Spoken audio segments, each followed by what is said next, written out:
yeah, you go back to the next one, and then yeah. Hello everyone, I hope you're all well. I'm Joe, and I'm up here with my friend Max, and we're going to talk about getting ready for a band rehearsal. So let's go right into it. What's the first thing you would do when you're getting ready for a rehearsal? If I'm going to get ready for a rehearsal, the first thing I'm going to do is, if there are new songs on the set list, then the first thing I'm going to do is learn the songs. Right. Make sure I know them note for note. And of course, you go by the parameters the band leader asks you. Like, do they want the solos note for note? Are there going to be different arrangements? You know, all that kind of stuff. But Is it going to be transposed? Is it going to be transposed? Potentially. Yeah, it's going to be transposed. Is there like a certain live version, or are they going to bring in elements of? Exactly. Oh, when they play the song in the studio, it fades out. But since we're playing it live, we're going to do what they did at this show. This song has 4 guitar parts on it, but so is there another guitar player in here? How do you want to split up the parts? Unless they're already labeled, like, your yeah. guitar 1, your guitar 2. Right. Exactly. So that's the first step I would take is learn the songs and practice them a bunch to the point where they're so well memorized that I can play the entire set front to back without a backing track or anything. Just me sitting here, just playing it on my guitar all the way through. You want to have the songs down to a point where the band director can call, okay, let's start verse 2. Or let's take it from that second bridge, or let's take it from the section where it modulates, or whatever. You should be able to know, oh, they're talking about this part. Instead of thinking, okay, wait, what part is that? We're having to ask, what section is that? Right. That eats up time and it just doesn't look good. No, it's unprofessional, Yeah. is what it is. But that's the first step. Yeah, you want to be able to walk in there and know every single note of the song so that if they say, yes, like you said, if the band director says, can we look at verse 2 or can we check chorus 3? Yeah, the main thing too is to make sure you're listening to the songs constantly if they're new to you. Obviously, if you're playing songs that you've been listening to for years and you already know, that's a little different. But if there's a new song in the set and you're not familiar with it, just listen to it a bunch first. That way, as you're learning it, you can, oh yeah, I recognize that part. And it makes learning the parts that much easier. One thing that musicians will also talk about is when you're trying to memorize a song. Basically, if you can sing the song to yourself, I don't mean play it on your instrument. I mean, if you can just sing the song to yourself, just sing the part to yourself, you know the song. You know that you really know the song if you can sing your part back to yourself. That's the way I would approach learning, especially like very challenging music, but it applies to all different styles of music. If you can sing the thing back to yourself, you know the song. But the other thing I wanted to mention before we get into the real nitty-gritty of this is the other step I would take when I'm just learning stuff here in my studio, because we're at my studio, is making sure I have all the right sounds laid out. And that goes for if you're using a modeler, like an Axe Effects or a Quad Cortex or whatever, or if you're using a real amp. I put that kind of, I don't want to say last, but my first priority is getting the music down. Oh, and then, I agree. Yeah, and then I'll go back and, okay, not only do I need a clean sound, but they want this type of reverb on it. Then I'll go in and kind of plan out right. what I'll need and how I want to lay it out. Yeah, the first step is always learn the music, but I'm saying the next step, before I get in the rehearsal space with the band, put your tones together. Yeah, and remember that when you're dialing in your tones, you're dialing them in to play with other people. So because it's the classic situation, you dial in something in your home studio or your bedroom or wherever you practice, and through your headphones or studio monitors, it sounds awesome. And then you get into the rehearsal space, crank up the volume, and you'll realize, oh, it actually doesn't have enough output, or oh, my boost isn't loud enough when I take my solo, or stuff like that, and it becomes annoying. The whole mix sounds like a mess at that Yeah. point. Although that's really something you can kind of only address after you have a rehearsal. Unless you're experienced in rehearsing and you'll already know that. But if you're new to it, you're going to have that first rehearsal where your sound sounds bad. And that's when you just go back in and make all the changes. And that's actually a good segue into the real nitty gritty, the real meat of this video, actually. Because you said when we get into the rehearsal space with the other players. Yeah, so one thing when you're getting into a rehearsal space, obviously you want to make sure your gear is in check. It's important to make sure that you're rehearsing with the gear you're going to be performing with. It might be convenient to use the amp that's in the space if there is one. Or if you have like a home rig and a travel rig, it'll be more convenient. But it's good to practice, one thing, setting up and tearing down your equipment. Yep. Even though it's annoying. It's good to practice that because the more you do it, the quicker you'll be. And other bands will appreciate that. You need to be off the stage in 1 minute. Yeah. Like 1 minute flat, not even. Not to mention making sure that you can do all your patch changes.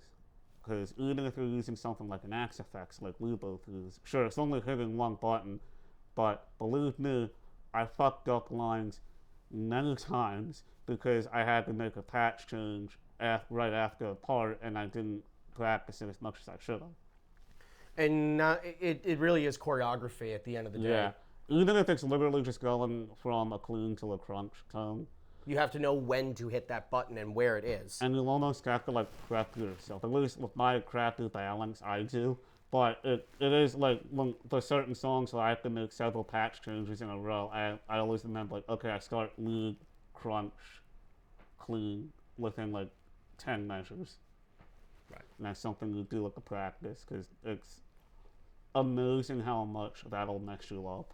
And then making sure that your volume is consistent when you go between presets, because I've run into that issue. Oh God, all the time. Yeah, because then you're like, okay, I need to go to this. All right, all the scenes are at the right volume for this, but then now I got to go to another preset for a different song. Why can't I hear myself at all? I had my volume at 8 o'clock, and that was already deafening, but now I'm at 8 o'clock and I can't hear anything.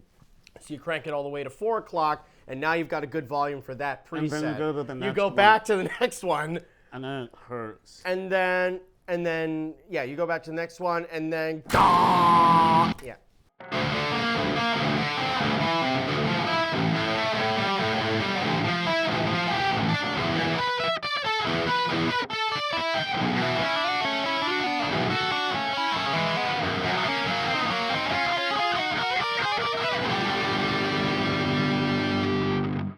So after you've put your tones together and you're trying that out with the band, then there's the part where when you learn a song at home and you're practicing it, you're practicing to that recording. Now that recording is going to play back the exact same way perfectly every time. It's not going to move.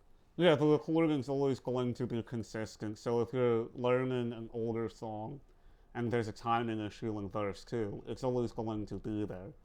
Obviously, when you're playing with real people, flesh and bone, when you're playing with real people, that's not going to be consistent. Even top-notch players, there's a very tiny variation, and that's what makes live performances sound good. Everybody feels time differently. Yeah, I feel time even a differently band- than you do. Yeah.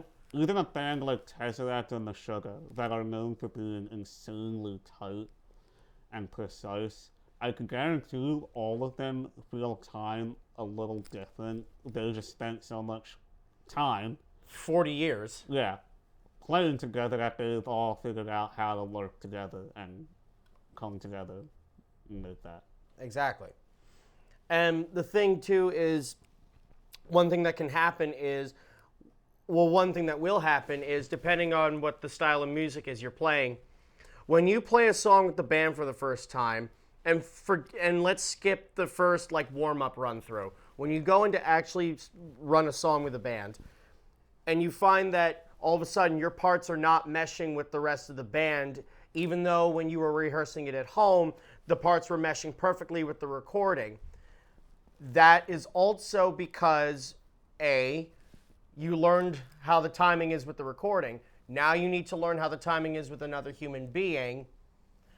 And not only that, you need to look at if you're doing harmonies, for example, or you're doing arpeggios, or anything unison, you need to look at how that other player is articulating the passages and how are you articulating the passages. A really good example is for some of the songs we play together that Who wrote. Who does a lot of legato lines, and I tend to do the more alternate picking lines. So when I was learning his songs, any fast run I would learn picking it all, which there's nothing wrong with, and it wasn't like we didn't learn the part. But when we were playing, for example, the chorus line for your song, Frank Scored a Video Game, we notice something's not sounding right, only to find out I'm picking it and you're not. And even though we're playing in time, it still sounds off. As soon as I started playing it like you, more legato, all of a sudden, it sounded much more clean.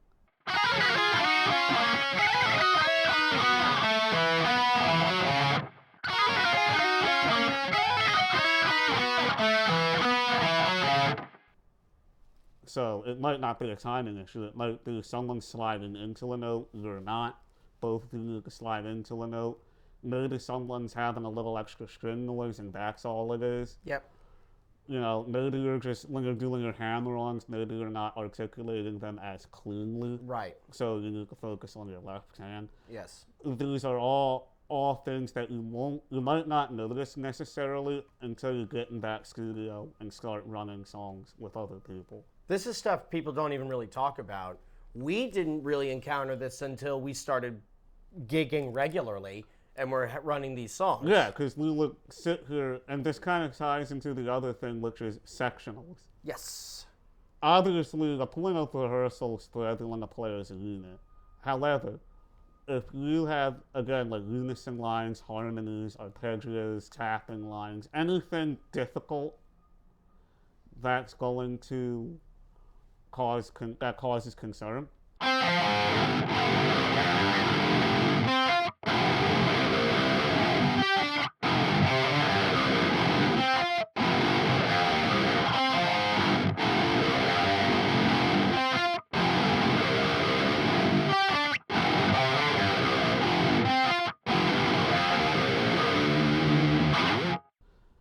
it might not be a bad idea. In fact, it's a smart idea to have the guitar players meet up before rehearsal at someone's house or apartment. Yeah. Or on a separate day or both. Yeah.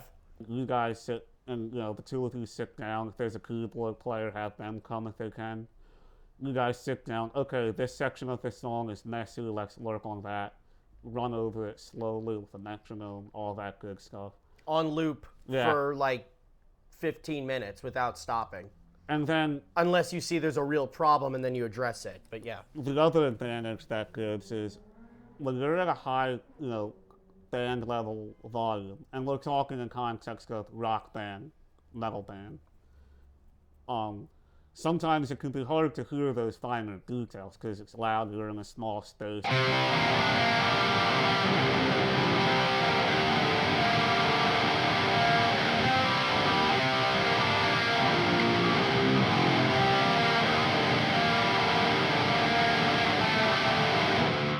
If you're playing with an acoustic drummer who hits really hard, like we do, yeah, it can almost be disorienting, especially if you're playing extended range with all those low tones. Right. But when you're at someone's house or home studio, you can have the volume quieter, and it can be easier to hear those fine details, like those articulation details. And then when you bring it into the band setting at concert volume, it'll sound that much cleaner. Right. Yeah, it's really important to pay attention to those things. And when you're doing these sectionals, like I said, it's important to pay attention, A, to the articulations, but then once you have mapped out all those articulations, you have to run it on loop for like 10 minutes. Especially because when I had to kind of relearn some of the parts to his stuff, like doing them legato, like we talked about, I have to fight muscle memory because I spent the last month or so running the part, doing it this specific way, only to find out, oh, it's this way instead. Right. And, you know, in a short amount of time, with enough discipline, you can very quickly get out of that. But you're just going to have to take that extra minute to undo that muscle memory. Or make a note, okay, I'll go home and practice that and work on undoing that. Right. Which is, yeah, and that's why we have the time on our own working on the stuff. And then when we do the sectionals, the reason we loop the stuff for 10 minutes straight, even though it can be frustrating, the reason we do that is because the first like 10 loopings, it's not going to mesh. You have to do it on loop for like 10 minutes because by the time you get to minute 8 or 9, that's when that part starts to sound like one person double tracked. Yeah. And that is the ultimate goal, is to make the harmonized lines or the unison lines or even just like rhythmic stuff, you know, chords and whatever. You want the ultimate goal when you have two guitar players is to make the live performance sound like one person double tracked. That's the ultimate goal. And that takes a lot of work. It's not just the sectionals as well. It's a matter of listening to. Yes. You have to listen to your part and listen to the other person. That way you can kind of tune yourself to them, and ideally they can kind of tune themselves to you. And you can find out, and then if you listen closely, you can tell if one person is pulling the time or one person is rushing. Maybe someone's dropping a beat.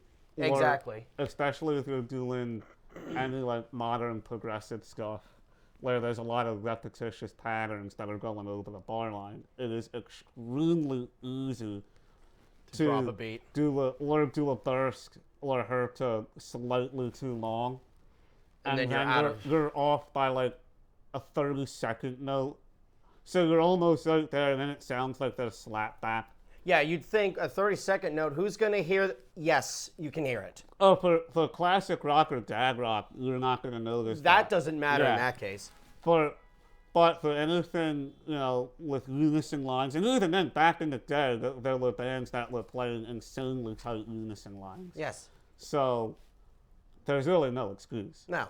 Sometimes you're going to have rehearsals where the band leader sounds like he's telling you you're doing everything wrong. And it's not because they're being mean, it's just there's a certain way they want it played because there's a certain sound and feel. So again, like if we're going over something where I'm picking it all and I have to play it with legato or something else, there's been times where it's like, okay, but here you're not doing it this way, you should do it this way, here you gotta do this then, this way, here you gotta do it this way. It can almost be like, well, what am I doing right then? But in reality, But that's not what, you know, that's not what that's it's not meant. the point. The No. point is, If you're not doing the part right at all, the band director will throw you out of the room. that's not the point. The point is there's a certain sound they're going for, and there's a certain way they want it to be played. That's all. It is like, you're playing it this way, but I want it to be played like this. Right. Yeah, and it's important. Music directors may have a certain sound in mind that they want, and if, let's say, the part is written in a way that may not work necessarily on guitar, the way it's written out, you can play it in a different spot, but always make sure you run it by the music director and make sure that they're cool with it, right? Because their main instrument may not be guitar, so you might have to explain it a little bit more, which is fine. But as long as you do that and you get their permission, you're good. A band director or a music director might have that ear where they hear that subtle difference. They can pick up on that, yeah. And they want it down there because it sounds a little bit more bright. Yes. And it might cut through better. Yeah. But that's now, why if they understand the instrument and you tell them, well, in playing it in context of the music, it's easier for me to hit it here. I feel like most people would rather have the correct note with a slightly different timbre. Yeah. Can you than- just play the part in time with Because everyone? the average person in the audience isn't going to know anyway. No.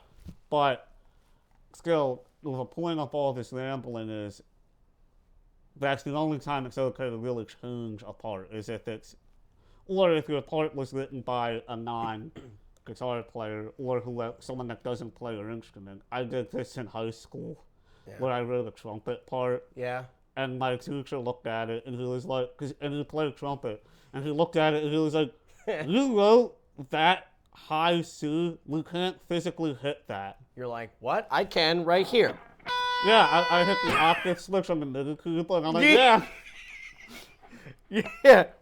Exactly. What? I can hit it perfectly, Yeah, see? but- I can hit that all day long.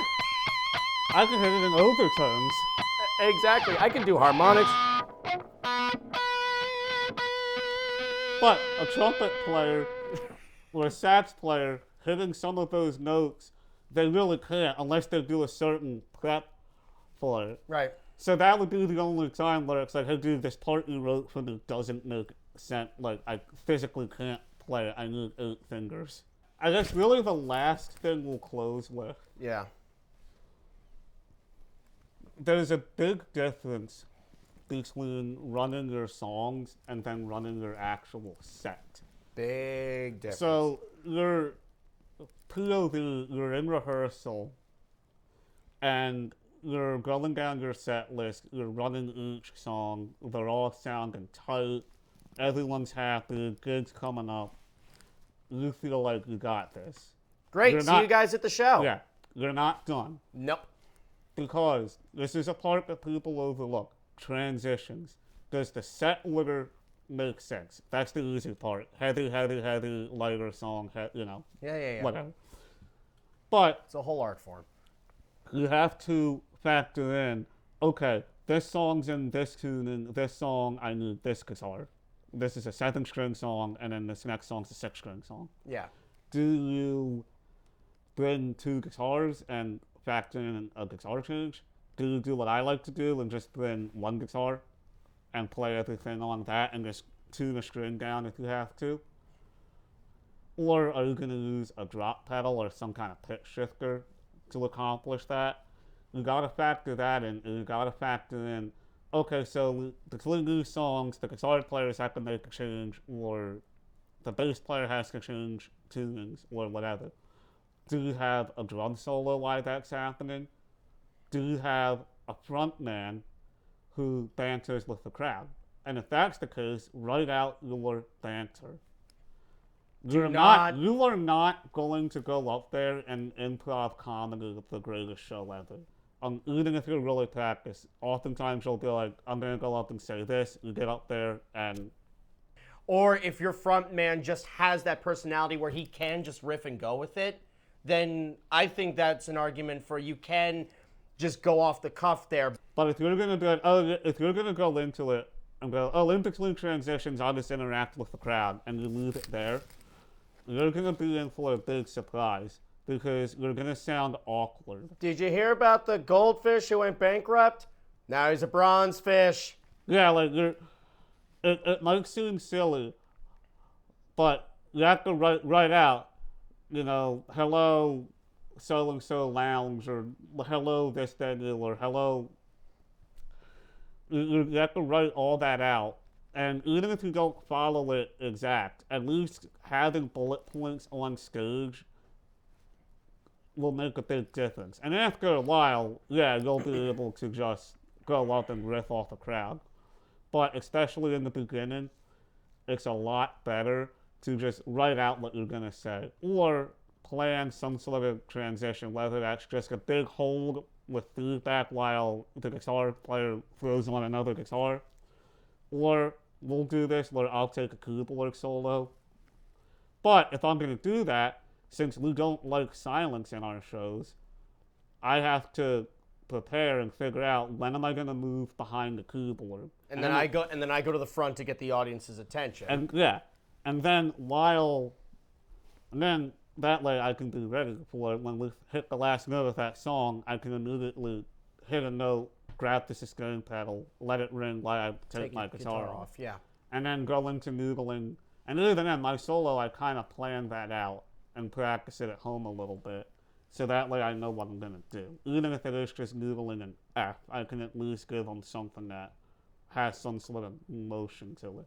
And sometimes what we'll also do, you and I have sat in this very room and we've built samples. So like we had a song that ended in E flat, and then the next song had to go into G, but we all had to do a tuning change, and especially our bass player. God bless our bass player, the amount of tuning changes he has to do in a set. But we had to all tune, and the last thing you want in a show is to go.